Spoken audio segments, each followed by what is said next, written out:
Assalamualaikum warahmatullahi wabarakatuh. Baiklah, di sini saya akan menjelaskan tentang pengelolaan kelas. Yang kedua, model pembelajaran di taman kanak-kanak, dan yang ketiga adalah uraian dari model pembelajaran di taman kanak-kanak. Baiklah, langsung saja. Menurut saya, pengelolaan kelas itu yang pertama adalah penataan kelas, di mana sarana dan prasarana itu diatur sedemikian rupa, atau alat dan media pembelajaran itu sudah disediakan sebelum anak murid masuk. Misalnya kita hari ini akan mempelajari tema tentang mewarnai, maka kita akan menyiapkan sebuah buku gambar dan juga alat-alat mewarnai. Yang kedua, tentang pengelolaan meja, warni, mungkin mainan-mainan yang di atas dinding seperti itu, mainan-mainan seperti yang ada di atas dinding, mungkin kertas origami, gambar burung seperti di ramai. Jadi anak itu senang dan kelas itu terlihat ceria. Sudah itu cahaya matahari. Usahakan cahaya matahari itu masuk agar kelas itu tidak gelap dan suasananya itu tidak redup. Adapun model-model pembelajaran itu adalah model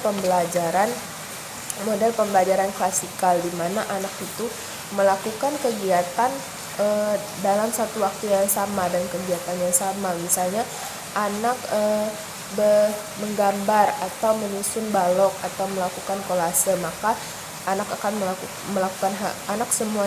akan menggambar, membuat kolase dan juga menyusun balok.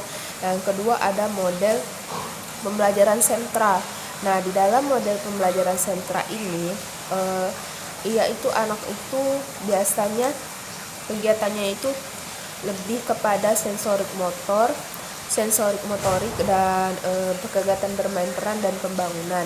Nah, di dalam kegiatan sentra ini, anak itu bisa memilih sesuai minat dan bakat mereka. Mereka mau memilih sentra ketuhanan, sentra bahasa, sentra alam, atau sentra balok. Kemudian di dalam sentra itu ada 4 pijakan, yaitu pijakan lingkungan, pijakan sebelum main, pijakan selama main, dan pijakan setelah main. Nah, kemudian ada juga model pembelajaran area. Model pembelajaran area ini biasanya anak itu juga memilih minat dan bakat mereka. Nah, di model pembelajaran area ini ada area balok, area musik, area pasir dan air, ada area bahasa. Nah, anak itu biasanya itu dilakukan dalam satu kegiatan saja. Nah, kemudian ada juga model pembelajaran kelompok dengan pengaman. Biasanya kalau pembelajaran kelompok dengan pengaman, anak itu dibagi menjadi 2 atau 3 kelompok. Kemudian guru menentukan kegiatan apa yang akan dilakukan anak. Nah, setelah anak menyelesaikan semua kegiatannya, kemudian anak itu diletakkan di pengaman. Pengaman ini adalah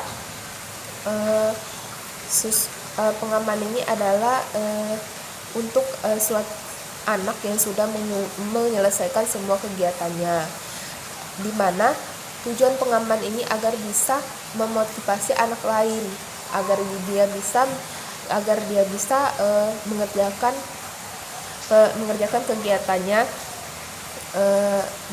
kegiatannya tersebut dengan lebih cepat.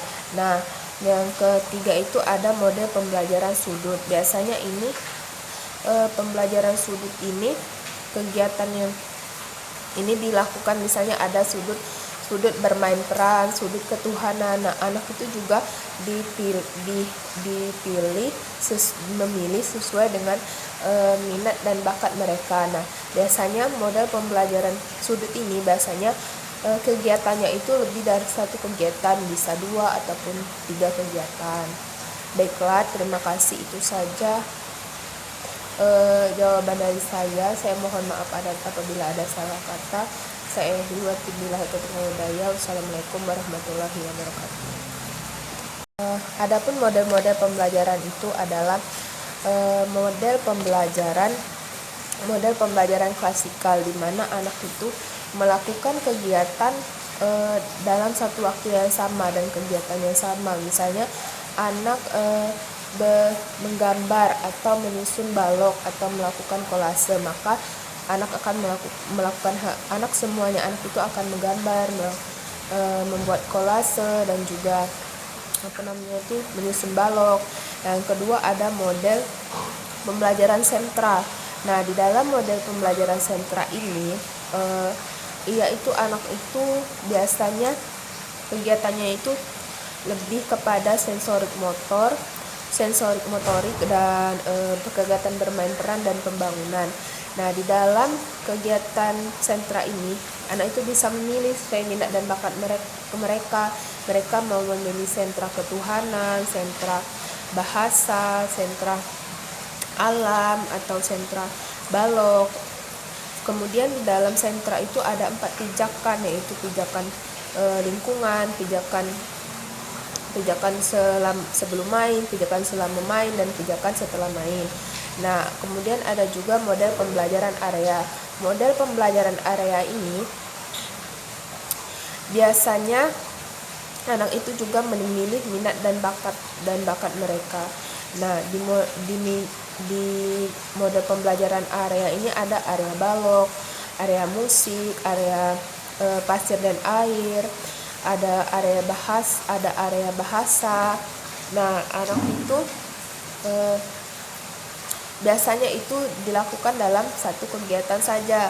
Nah, kemudian ada juga model pembelajaran kelompok dengan pengaman. Biasanya kalau pembelajaran kelompok dengan pengaman, anak itu dibagi menjadi 2 atau 3 kelompok. Kemudian guru menentukan kegiatan apa yang akan dilakukan anak. Nah, setelah anak menyelesaikan semua kegiatannya, kemudian anak itu diletakkan di pengaman. Pengaman ini adalah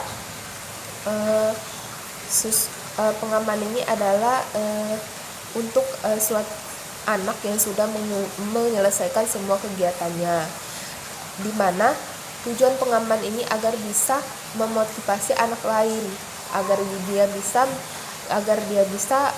mengerjakan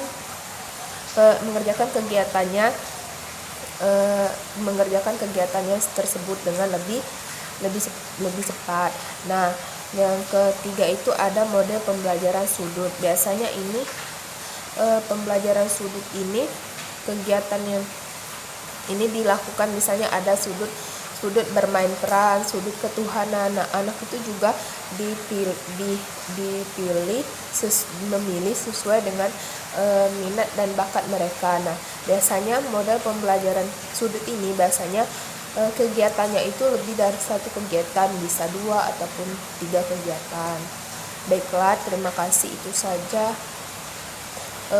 jawaban dari saya. Saya mohon maaf apabila ada salah kata. Saya Billahi taufiq wal hidayah. Wassalamualaikum warahmatullahi wabarakatuh.